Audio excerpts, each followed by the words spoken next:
ছোট্টবেলায় একটা শব্দ শুনে আটকে উঠতাম। মা আটকে ওঠার মুখে করে বলত, কোথাও নাকি মার্ডার হয়েছে। আমি প্রচন্ড ভয় পেতাম।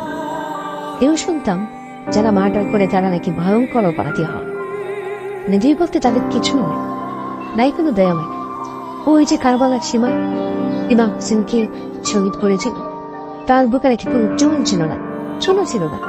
তখন থেকে আমি জেনে আসছি বুকে চুল না থাকলে তার নাকি দয়া মাই দিন পায়, বুকে চুল হয়। জাগিয়ে সরকার কারবাল আমি দেখিনি সীমারকে, কিন্তু 24-এর কারবাল আমি দেখেছি মহাপ্রভু।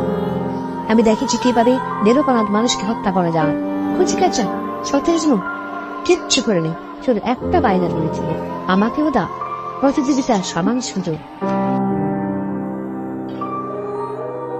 কিন্তু এই বাইনা ধরাটা কাল হয়ে গেল, কারণ সে বাইনা ধরেছিল তার সৎ মায়ের কাছে, কিন্তু সে জানতো না এটা তার সৎ মা। জানলে কি আর বাইনা ধরে? চুরি কিংবা ডাকাতি করে নিয়ে যেত, কিংবা রাহাজানি, অথবা সে তার ইচ্ছাটাকেই কবর দিত।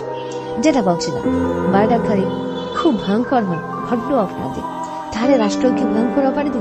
না না, রাষ্ট্র তো অপরাধী হতে পারে না, তাহলে সরকার তা কেন হবে?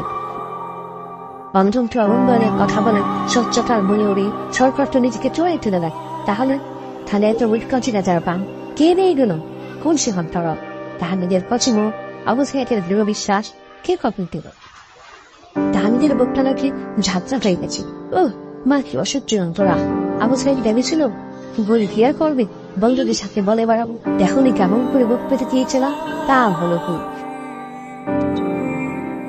ক্যাম্পাসে সে মুক্তি চেয়েছিল, কিন্তু জীবন তো সে তার আগুটা হলো না। ড্রোলিয়ে তাক লাগানো জাহিদুজ্জামান দেশকে নিয়ে মরার স্বপ্নে দেখেছিল, মরার স্বপ্ন নয়, কিন্তু রাষ্ট্রদূত তাকে বিশ্ব থেকে উড়িয়ে নিল। One day you will leave this world behind, লিখেছিল আফরান ফায়াজ। হ্যাঁ, তাকে আমরা মরে দেখেছি, নৃশংসভাবেই মরে দেখেছি। পানি লাগবে পানি ভাই, কাউ মনে লাগবে? আমি আর কত মুগ্ধের গল্প বলবো, ভেবেছিলাম অনেক কিছু থামলো। এইবার হজ্জ যাব, পূর্ণতায় বলে নেব জীবন আমার। এখন ভাবছি আমার হজ কি কবুল হবে আমার ইবাদত দিন থেকে দাম পাড়া সৎকা দাঁড়িয়া। আমি খুলে নইতো সেই ভয়ঙ্কর অপরাধী। আমি যে চাল ডাল তেল কিনি তার ট্যাক্সের টাকায় সরকার চলেন, রাষ্ট্রও চলেন। আমি বেশি দিন র্যাব কিংবা পুলিশের বেতন ভাতায় আমার ট্যাক্সের কে থাকে তাই কি? যে পোশাকটা পরে ফোর্স সেদিন রাস্তায় নেমেছিল, যারা প্রবাসী ফিলিপিন্সের টাকা সেখানে যায়নি তো, কিংবা যে বুলেটটা তাহলে ঝাঁচা করেছিল, আবু ছেলে সাহসিকতা বিক্রি করেছিল, সেই বুলেটটা আমার আইফোনের টাকা কেনা হয়নি তো? যদি হয়ে থাকে তাহলে আমি নাম তারাও, আমি সীমার, আমি গল্প কারাবালার লব্বইছি। আমার মুক্তি নেই, কখনো ক্ষমা নেই। আমি কি সরব ছিলাম? চাকরি যাবার ভয়ে, চাকরি রাখার ভয়, রক্ষার ভয়ে, সুবিধা হারানোর ভয়ে। যদি নীরব থাকি তাদের আনন্দ অপরাধী। আমি কি লিখেছিলাম তৈরি কথা, নাকি লিখতে গিয়ে বারবার কাটতে দেখি কেনেছি?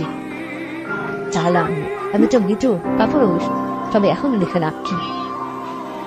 রাষ্ট্রযন্ত্রকে ধিক্কার দিয়ে বিকৃত বিবেককে লাথি মেরে অসভ্য নগরকে বিদায় জানিয়ে বিষাক্ত বাতাসে নিঃশ্বাস নাড়িতে পেরে চাচারক্তিক রাজপথ বিজে এক ঝাঁক বৃহস্পতির গিম্বান মুক্ত রাঙানে উঠতে চোখের সামনেই হারিয়ে গেল অপরাধীর কালিমা আমারই মুখে।